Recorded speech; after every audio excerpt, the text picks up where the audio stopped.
আলহামদুলিল্লাহ, আজকে আপনাদেরকে এমন জিনিস দেখাবো ভিন্ন ধরনের খাবার কিভাবে খাইতে হয়।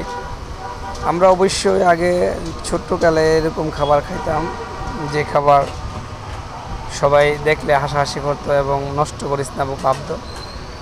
যেটা বলতেন যে মানে আদা কাঁচা আদা পাকনা, যে কাঁঠালটা বলে, এরকম মানে একদম কমই মানুষের পাকার অপেক্ষা বসে থাকে, অথবা একবারে কাঁচা কাঁঠাল সবজি পাক করে রাখা, এরকমভাবে একদম কম ছোট্টকালে আমরা খাইতাম। তো আজকে আমার মনে হইলো একটা কাঁঠাল কাইটটা খামু, এটা আরও 2 দিন পরে পাক লইলে একদম কোষ আপনি ভিতরে ঠাসা, এবং কাঁঠালটা চাওলা কাঁঠাল।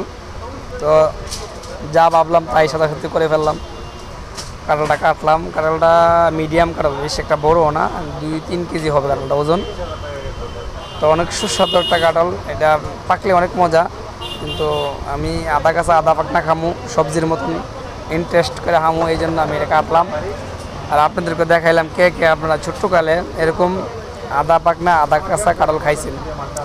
তো আমার জানার মতে আমি দেখছি চাইনারা এরকম করে কাটে কাঁঠাল, কাটটা ওরা সবজি পাক করে, অথবা ওরা একটা এরকম করে একটা চাইনিজ তৈরি করে, মানে পাকনাও না কাঁচাও না, এরকম কাঁঠাল দিয়া অনেক সুস্বাদু হয়। আমরা তো বাংলাদেশে এটা হয় না, এরকম নষ্ট কেউ করো না। সবাই খায় না এবং সবাই নষ্ট করতে চায় না, কিন্তু আমি কাঁঠালটা আমি কাটলাম, ছোট্ট ছিল এই জন্য আমি কাঁঠালটা মজা পাইলাম, খাইলাম। বেশি একটা বড় না, বড় হইলে কাটলাম না, সবাই এরকম ভাবে তারাও খায় না, কিন্তু আমার শখ হয়েছে এই জন্য আমি কাটলাম। তা আমি পুরোটা কাঁঠাল আমি নিজে নিজে খাইছি, আস্তে আস্তে আমার ছেলে এরকম পেট বইরা খাইলো, আপনি অনেক স্বাদ পাইলাম, কোনো সমস্যা হয় না। খাইলাম অনেক নরম কাঁঠাল খাইলে ভিটামিন আছে হয়, তো কাঁচা কাঁঠাল খাইলে খাইছেন কমেন্টে জানাবেন।